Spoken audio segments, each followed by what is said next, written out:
Hi everyone, welcome back to our family YouTube channel Trio Dreamers.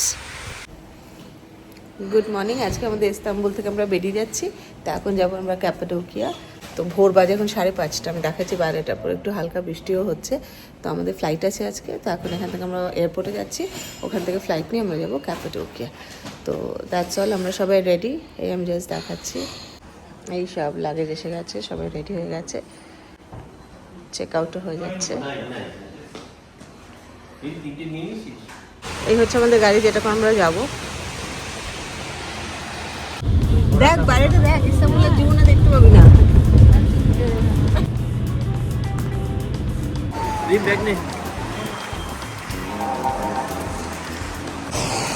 এটা হচ্ছে Istanbul airport. আমরা এখান থেকে এখন ফ্লাইট আমাদের ক্যাপাডোকিয়ার। একটু হালকা বৃষ্টি পড়ছে। নে রিম ব্যাগ নে।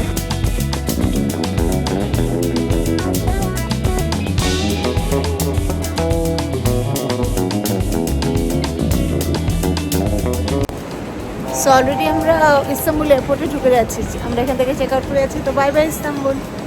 আজকে আমাদের টার্কি ট্যুরের ডে 3, পার্ট 1 আর পার্ট 2তে ইস্তাম্বুলে ডে 1 আর ডে 2টা পুরো আমি দেখিয়েছি। তো anybody can check it out. লিঙ্কগুলো আমি এখানেও দিলাম আর ডেসক্রিপশন বক্সেও লিঙ্কগুলো দেওয়া থাকবে।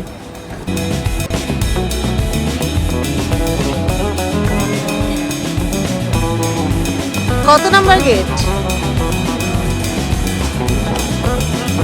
সো এখানকার ভাষা হচ্ছে চিকিস from Istanbul, means exit from Istanbul, right?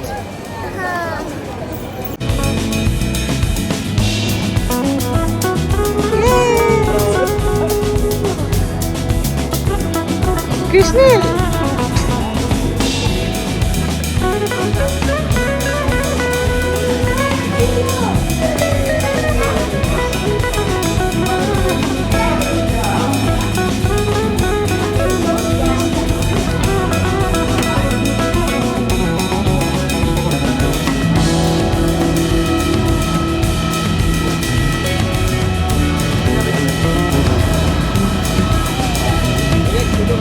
So already আমরা ক্যাপাডোকিয়ায় ল্যান্ড করে গেছি। ক্যাপাডোকিয়া হচ্ছে সেন্ট্রাল টার্কির একটা খুব ফেমাস রিজন। তো ওখানে আমরা যাচ্ছি এখন এক্সপ্লোর করতে। অনেক শুনেছি এই জায়গাটার ব্যাপারে। চলো এখানে দেখো, মোনালিসা বলে লেখা আছে। ওই তো মোনালিসা দাস,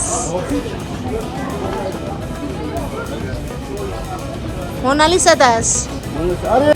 সো অলরেডি আমরা মেকমাই ট্রিপের থ্রু দিয়ে হোটেল বুক করে এসেছি। তো হোটেল বুক করার তখনই এখানে এয়ারপোর্ট থেকে পিক আপটা এখানে ইনক্লুডেড ছিল। তো অলরেডি আমাদের গাড়ি এসেও গেছে, তো আমাদের পিক আপ করেও নিয়েছে, আমরা বেরিয়েও যাচ্ছি। ক্যাপাডোকিয়ার এত ভ্লগস দেখেছি আর এত শুনেছি এই জায়গাটা সম্পর্কে। অ্যাকচুয়ালি ক্যাপাডোকিয়া হচ্ছে সেন্ট্রাল টার্কির একটা ফেমাস, খুব ইউনিক একটা জায়গা, যেটা ফেমাস হচ্ছে কয়েকটা জিনিসের জন্য, যেমন fairy, chimney, rock formation, ancient underground city. আর এটা সব থেকে হচ্ছে একদম মেন অ্যাট্রাকশন হচ্ছে daily sunrise hot air balloon rides. তো আমাদেরও বুকিং আছে, তো ওটা খুব লাকের উপর ডিপেন্ড করে।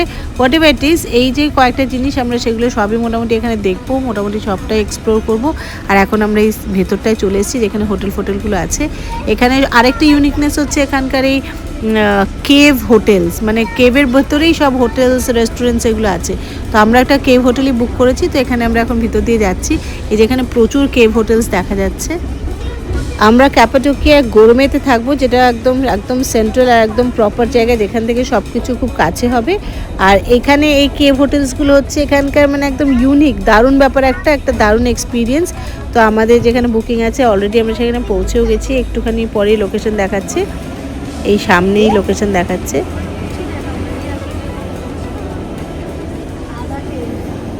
সো এই আমরা আমাদের হোটেলে পৌঁছে গেছি। আমাদের হোটেলের নাম হচ্ছে ফ্যালকন কেভ স্যুটস হোটেল। তো এখানকার রুমগুলো কেভের মধ্যে, এটা পুরোপুরি একদম কেভের মধ্যে না, বাট কেভ টাইপের স্ট্রাকচারের মতো আর কি। তো এই হচ্ছে এখানকার রেস্টুরেন্ট এরিয়াটা।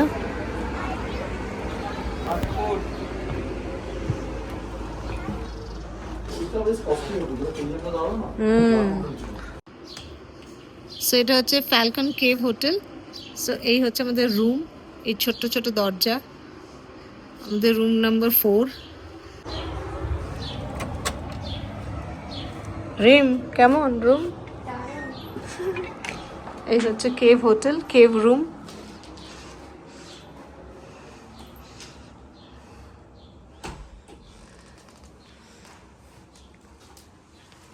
একটা ইউনিক এক্সপিরিয়েন্সে যায় না এত নিচে কেভ বলে যে এইখানে আয়না নিচু করে ঝুঁকে দেখতে হচ্ছে। আর এখানে সেই হামাম বাথ, এগুলো স্পেশাল।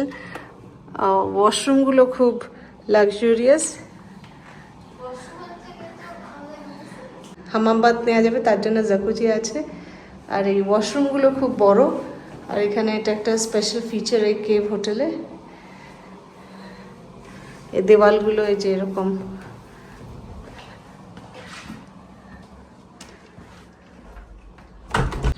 এই হচ্ছে ক্যাপাডোকিয়া, এই হচ্ছে গরমে ভ্যালি। এই যে সব হিলসগুলো দেখা যাচ্ছে, একটা অদ্ভুত ধরনের ইউনিক সিটি। এই যে আমি জুম করে দেখাচ্ছি, সব কেভ কেভ কেভ মতো।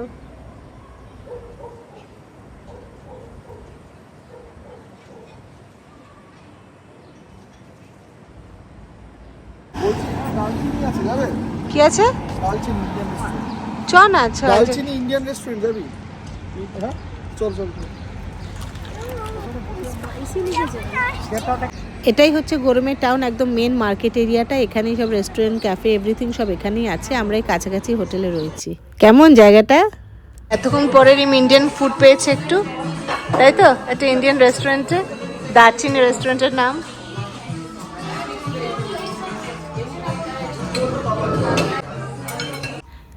এত সুন্দর, এত ইউনিক একটা জায়গা, যেমন মনেই হচ্ছে না, একটা মনে হচ্ছে একটা ডিফারেন্ট ওয়ার্ল্ডে চলে এসেছি। চতুর্দিকে কেভ কেভ, আর কীরকম একটা অন্যরকম লাগছে একদম।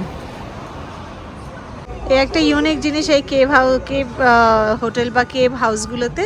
এখানে বেশি জানলা থাকে না তো, তাই জন্য এখানে এইরকম সিস্টেমের সব কাচের কতগুলো জিনিস রয়েছে। এগুলো কি হয়, লাইটটাকে অ্যাবজর্ভ করে ভিতরে, কি লাইটটাকে রিফ্লেক্ট করে, রাদার লাইটটাকে রিফ্লেক্ট করে ভিতরে একদম আলো করে দেয়। এটা ইউনিক ফিচার এখানকার এই কেভ হাউসের।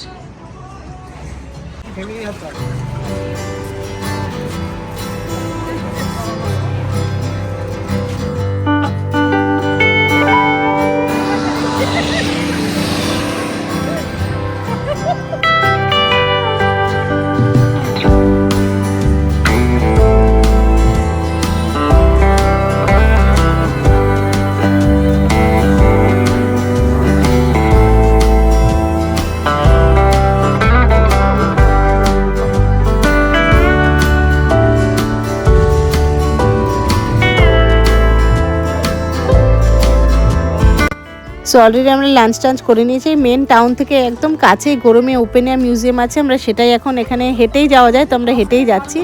কি জোর হাওয়া দিচ্ছে আর বালি উঠছে, চোখের মধ্যে বালি ঢুকে যাচ্ছে। এই চলে আয় এদিকে। ক্যাপাডোকিয়া খুব ফেমাস এটিভি রাইডস। এখানে কি একদম ধুলো মাটির মতো একটা রাস্তা দিয়ে এরকম নিয়ে যায় ওরা, তো আমরা সেটা করছি না। তো এখানে এটিভি করেও যাওয়া যায়, বাট আমরা জাস্ট হেঁটে মজা করে করে সবাই একসঙ্গে হেঁটে হেঁটে জায়গাটা ঘুরে দেখব। বেশি দূর না, কাছেই হেঁটেই যাওয়া যাবে বলে আমরা সবাই মিলে হেঁটেই যাচ্ছি। আর কি সুন্দর চারিধারটা, আমি জাস্ট ঘুরিয়ে একবার দেখাচ্ছি, কি সুন্দর। এটাই হচ্ছে গরমের বিউটি। ওয়াও, এই জায়গাটা জাস্ট দেখার মতো।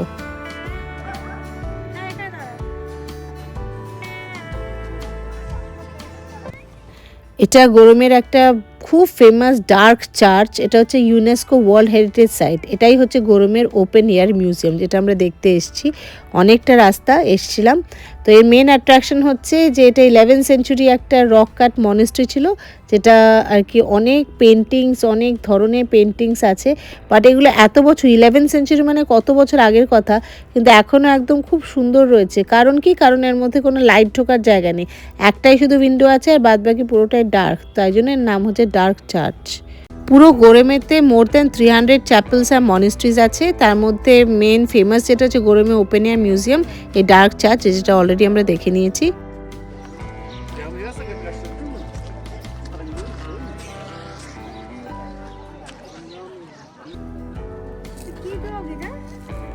রাস্তার কুকুরগুলো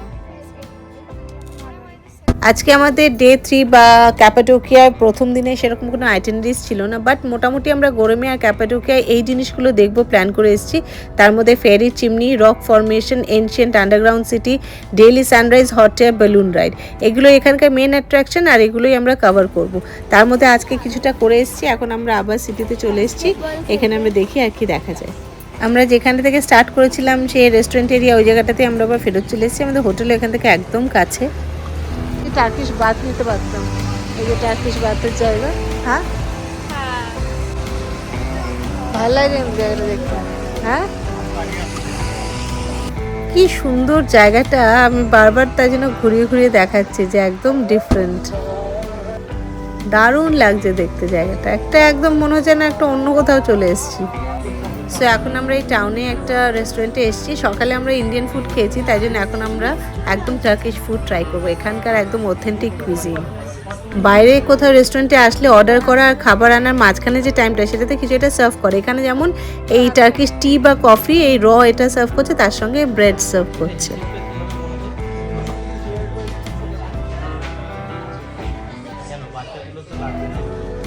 আজকে আমরা যে জিনিসগুলো ট্রাই করলাম তার মধ্যে টার্কিশ কফি আর টি তো আগেই ফার্স্টেই ওরা দিয়ে গেছে। তারপর হট আয়রন প্লেট, মানে এখানে আমাদের সিজলার টাইপের একটা চিকেন কেসারোলি আর কিছু চিকেন প্ল্যাটারও আমরা দিয়েছিলাম, যার মধ্যে রাইসটা ছিল, টার্কিশ রাভিওলি, আর তারপরে এই যে এটা হচ্ছে টার্কিশ রাভিওলি। আর এইটা হচ্ছে খুব ফেমাস এখানকার একটা ডিশ, সেটা হচ্ছে ক্লে পট কাবাব। এটা এখানকার একদম ভীষণ স্পেশাল, এরকম হট সার্ভ হয় একদম তন্দুর থেকে নিয়ে এসে। একটা ঝোল ঝোল টাইপের কাবাবটা ঢাললে চিকেনের ঝোলের মতনই আমার লাগলো, বাট এটার নাম হচ্ছে ক্লে পট কাবাব। এটা এখানকার ভীষণ ফেমাস একটা ডিশ। Thank you. টার্কিশ কুইজিনের সম্পর্কে প্রচুর শুনেছিলাম, ভীষণ টেস্টি তো ঠিক আছে, বাট সেরকম আমার কাছে ওয়াও লাগেনি। সবই টমেটো ঝোলের মধ্যে, তার মধ্যে চিকেনগুলো লাগছে, মোটামুটি ফ্লেভারগুলো একই, যত আলাদা আলাদা ওরা নামই বলুক না কেন। সো অলরেডি আমাদের ডিনার করা হয়ে গেছে, সব কমপ্লিট। তো মোটামুটি অ্যাভারেজ দাম আর লিরাতে আমরা পে করে দিলাম যা অ্যামাউন্ট হয়েছিল। তো আজকের মতো আমাদের হয়ে গেল ক্যাপাডোসিয়া K1। আমরা মেন টাউন থেকে হেঁটে এখন আমাদের হোটেলের দিকে চলে যাচ্ছি। আমি আগেই বলছিলাম একদম ওয়াকিং ডিস্টেন্স, একদম আমরা মেন মার্কেট এরিয়ার মধ্যেই রয়েছি। এটাই একটা সুবিধা, এই ফ্যালকন হোটেলটা একদম কাছে, তো জাস্ট ওয়াকিং ডিস্টেন্স, আমরা হেঁটেই পৌঁছে গেলাম। এই হচ্ছে আমাদের রাতের হোটেলের ভিউ, কেভ হোটেলের ভিউ।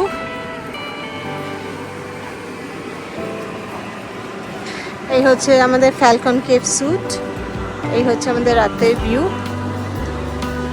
ক্যাপাডোকিয়ার এটাই একটা স্পেশালিটি, সব কেভ হাউস আর কেভ হোটেলস।